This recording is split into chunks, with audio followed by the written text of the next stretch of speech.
Assalamualaikum warahmatullahi wabarakatuh.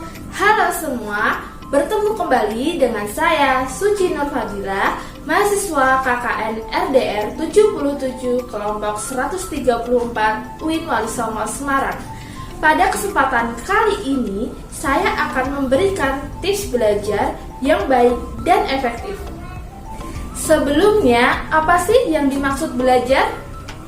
Ya, belajar adalah serangkaian kegiatan memahami suatu pelajaran, baik pengetahuan di bidang pendidikan, ekonomi, politik, sosial, budaya, atau lain sebagainya.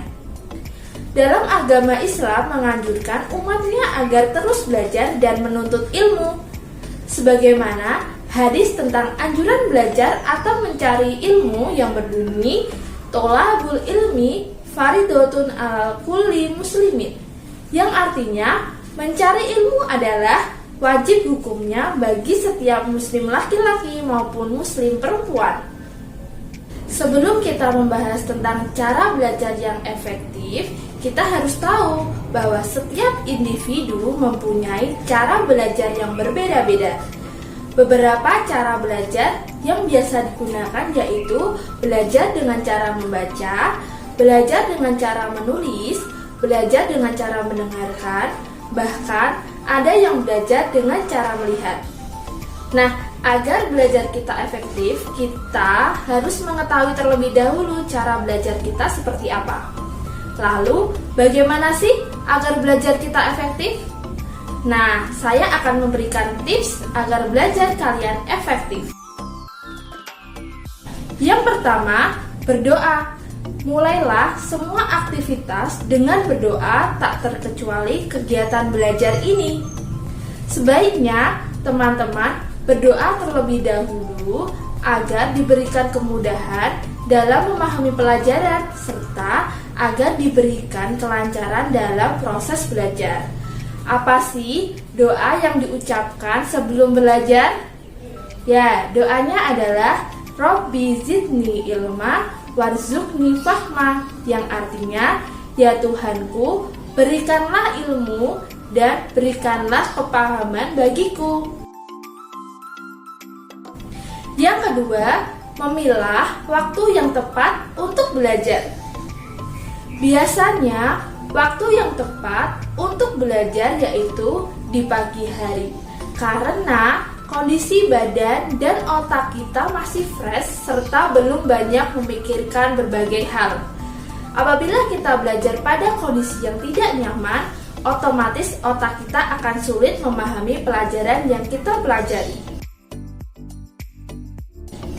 Yang ketiga, ciptakan kenyamanan dalam belajar. Apabila kita sudah menemukan kenyamanan atau suasana yang dapat membuat fokus atau gampang berkonsentrasi, kita juga dapat menerima pelajaran yang baik sehingga pelajaran kita menjadi efektif. Contohnya, suasana yang nyaman untuk belajar seperti tempat belajar yang bersih, mood yang baik, suasana yang tenang, serta temperatur ruangan yang pas. Yang keempat adalah membaca. Membaca sebagai kunci utama dalam belajar. Sebab dengan membaca dapat memudahkan kita untuk menguasai berbagai bidang ilmu pengetahuan. Yang kelima, memahami bacaan. Membaca saja pun tidak cukup. Kita perlu memahami isi bacaan agar otak kita mengingat dengan baik. Yang selanjutnya, menulis poin penting. Menulis menjadi hal yang penting setelah membaca dan memahami isi bacaan. Sebab ingatan manusia ada batasannya dan manusia tidak lepas dari kesalahan dan kelupaan. Yang selanjutnya, diskusi dengan orang lain. Buatlah kelompok belajar yang dipimpin oleh guru untuk sharing ilmu yang sudah kita dapat, baik dari membaca, mendengar, atau yang kita lihat. Kelompok belajar ini juga dapat kita gunakan sebagai tempat bertanya apabila kita kurang mengerti. Yang selanjutnya, luangkan waktu untuk rehat dalam belajar. Badan dan otak kita akan mengalami kelelahan apabila terlalu sering belajar.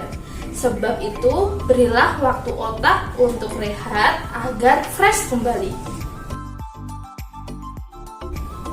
Nah, kalian dapat menerapkannya saat belajar agar belajar kalian lebih baik dan lebih efektif.